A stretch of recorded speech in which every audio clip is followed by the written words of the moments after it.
Hey guys, this is Steven with Bourbon Bay Talks. Um, so as you can tell, I'm here back in my beautiful home in Tampa Bay, Florida, and I did go to the St. Augustine Distillery. Sorry the video is a little late. The tour wasn't quite as what I expected. I was kind of thinking to have this different format where I'd follow the tour guide maybe or have an interview with somebody. So because of COVID, I believe they said that right now their tours, they're basically self-guided tours, and you basically there's like little stations where you can try some of their products. So I have uploaded some videos already, and I'll definitely upload some more um, of my trip to St. Augustine. Amazing city, beautiful. If you guys love history, highly recommend it. And there's actually another distillery in St. Augustine called Citygate Spirits. Smaller by sure. So didn't get a chance to check that one out. But when it comes to the St. Augustine Distillery, beautiful facility, really good bourbons and other spirits. So I hope you also want to check out the other videos that I posted and will post. They're under the St. Augustine Distillery in my playlist. So please go check that out. Give me comments. Again, still learning a lot of the process. So I haven't figured out how to cut in some of the videos for, to put into like this video. So if anybody has any recommendations, please put it down in the comments. And let me know what you think or how I can do that to help me make these videos even better. Definitely want your guys' opinion to help me with that. But kind of now going on to the St. Augustine bourbon. It's a Florida straight bourbon, and one great thing is that it is completely made in the state of Florida. What I was told is that they get all their corn, barley, wheat, from the state of Florida. They work with local farmers in the area to grow the corn, and they mash it in-house at the distillery. And one gentleman who was one of the tasters, his name is Clark. He happens to be a fellow Stave and Thief member. Really great guy. If you guys go to the distillery, I highly recommend having him do your tastings. Very knowledgeable. And knows a lot and was very enthusiastic. And to tell you the truth, I really love this bourbon. As you can tell, bottle's almost gone. I'll probably be sharing my last sip with you guys on this bottle. But to kind of tell you a little bit about St. Augustine Distillery, it was an idea that came about in 2011 from the community.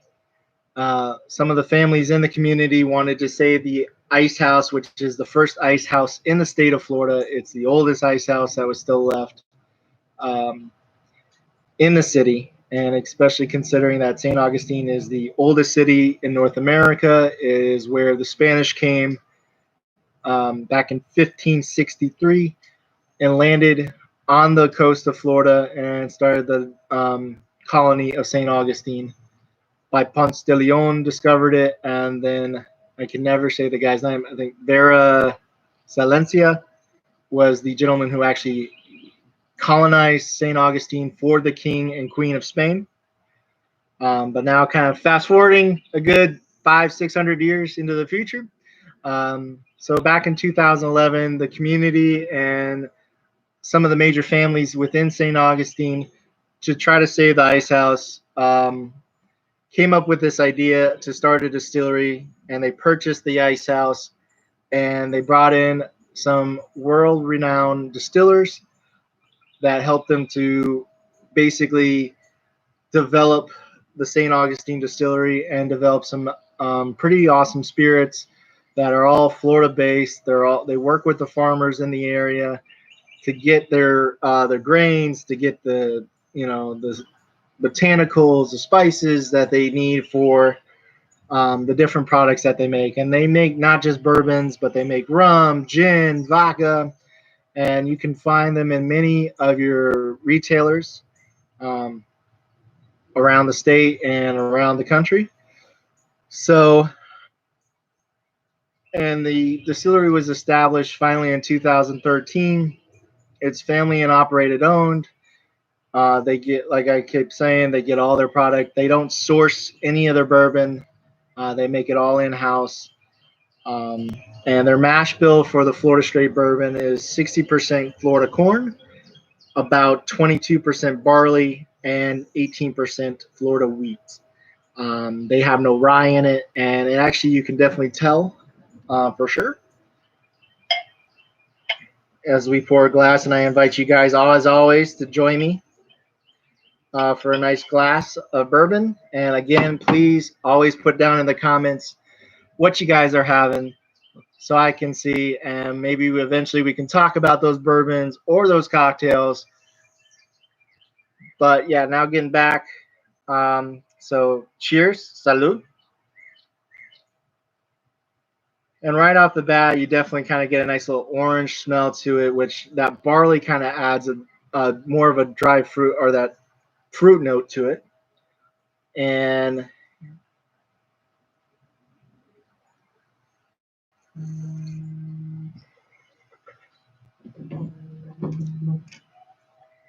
sorry about that. But you definitely get almost at first like that nice caramel. You do get a little bit of spice still, even though there is no rye in it. Um, and you do get that dry fruits, like that almost a little bit of cherry in there. You definitely get some wood notes, but and then to also say it's a 3-year-old bourbon, which a lot of bourbon people or connoisseurs would say that's a pretty young bourbon because a lot of people think the magic number for bourbon is about 6 to 7 years, and that does give it a lot more that wood notes, the char that in there. You get more of that caramel that comes from the oak. But to me, one unique thing too that they always are said too is that they age all their barrels here in the state. They don't send them out to like Kentucky to do aging in Kentucky. Um, no, they're all aged here in the state. And as you'll see in some of the videos I posted in my playlist under Bourbon Bay, sorry, it's a little hot out here. You'll see that as we enter into the distillery, there's actually this nice little like column that kind of like guides you into the distillery, and it's full of the barrels. Well, those aren't just display; they're actually being used, aging the bourbons, aging some of the rum. Uh, and even though Florida doesn't have quite the same climate as Kentucky, with the big variations from very hot in the summer to very cool in the winter, we still have some variation, especially up there in St. Augustine.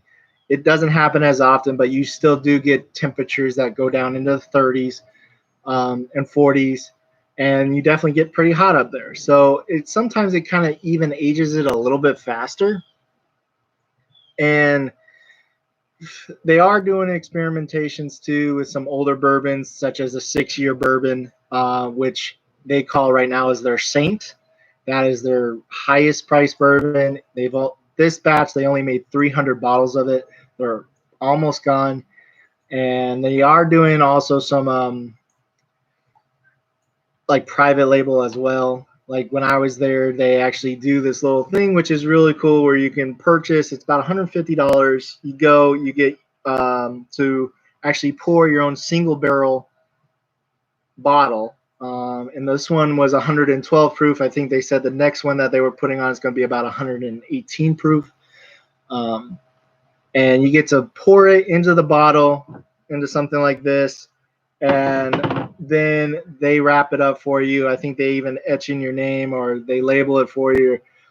Just a really kind of cool little process. But they do have like 3 offerings. Of course, the Florida Straight, which this is a relatively newer one. They had what was called the Florida Double Cast before this, and it was kind of them just starting out, and they were only aging the barrels for about a year or two. I think what Clark told me.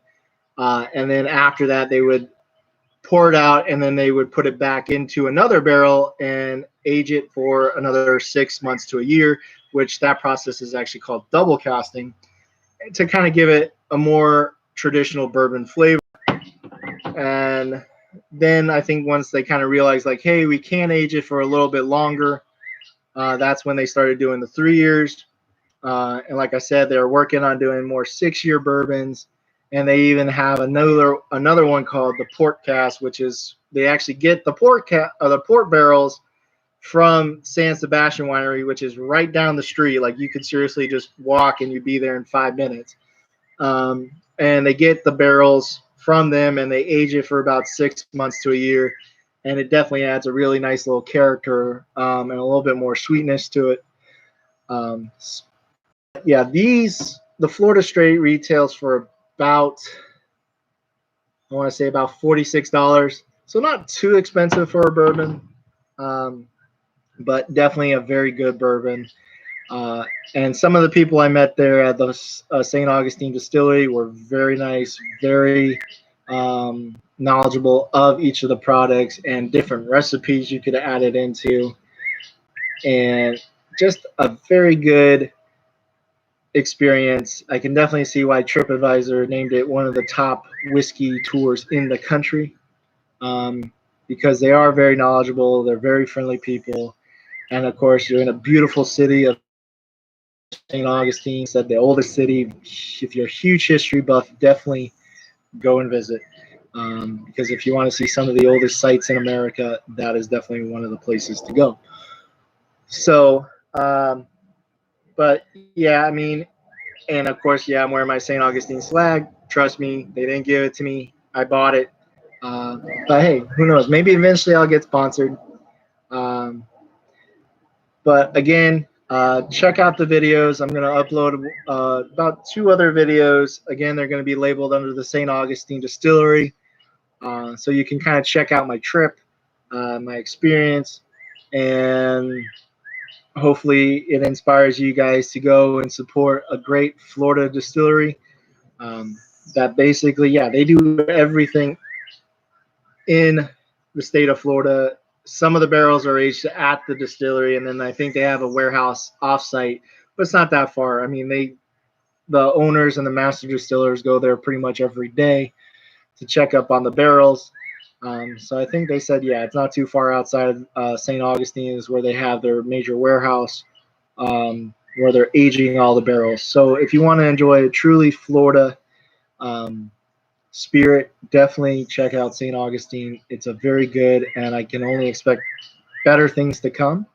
They actually also had me try this, which is a rum, and I'm not much of a rum guy. I find them sometimes a little bit too sweet, depending on which ones you try. But this one is called Short Throw, and it's based on the fact, like I was telling you, they use the port barrels they get from San Sebastian, and they age some of their products. And San Sebastian will actually use some of their barrels to age some of their wines. So yeah, this one is called Stone's Throw because you can basically almost throw a stone between the St. Augustine Distillery and the San Sebastian Winery because they're that close to each other. And if you try this, and if you're a bourbon lover, you will probably love this rum, because when I tried it, I didn't think I was going to like it too much, but it actually really does have a quite unique flavor, and you definitely can pick up. It has a aroma of a bourbon, and it definitely also has a flavor of aroma or of bourbons. So definitely highly recommend it if you get up there. I don't know how much they got left. I was able to get this. It's about $55 at the distillery, and definitely highly recommend this as well. And so yeah, but definitely leave me some comments. Let me know what you guys thought of this video. If you like it, press the like button, and also give me a comment. Give me some feedback. I love to hear the feedback. I do also want to tell you guys about some books that are really amazing. I haven't gotten to read this yet, but it's from the American Distilling Institute, which is the institute that represents a lot of craft distillers in basically for the government, or they represent us in the government. And this would be a great read if you're very interested in like the whole process of the distilling. And then also another book am just finished. It's called The Bourbon Empire. It gives you a great history about American whiskey. Um, and again, I am not being sponsored by these people, but they are. I read it and I thought it was an amazing book, and definitely highly recommend that you guys read this and check it out, especially if you want to know more backstory, more history. And again, keep watching my Bourbon Bay Talks, because as we will continue to talk about the histories of bourbon. I'm actually right now listening to a great book called Women Are Whiskey Women, and it gives you a great history of what are the roles that women played in um, the distilling world, and basically how they played a major role in the bourbon that we have today, and even Scotch and Irish whiskeys, Canadian whiskeys, basically owes their existence to women. So please stay tuned. Keep following along. Please give me some comments and like the video. If you like it, please give it a like. But I hope you guys have a great day, and or afternoon, evening, whenever you guys are watching this. Salute and have a good one. Bye.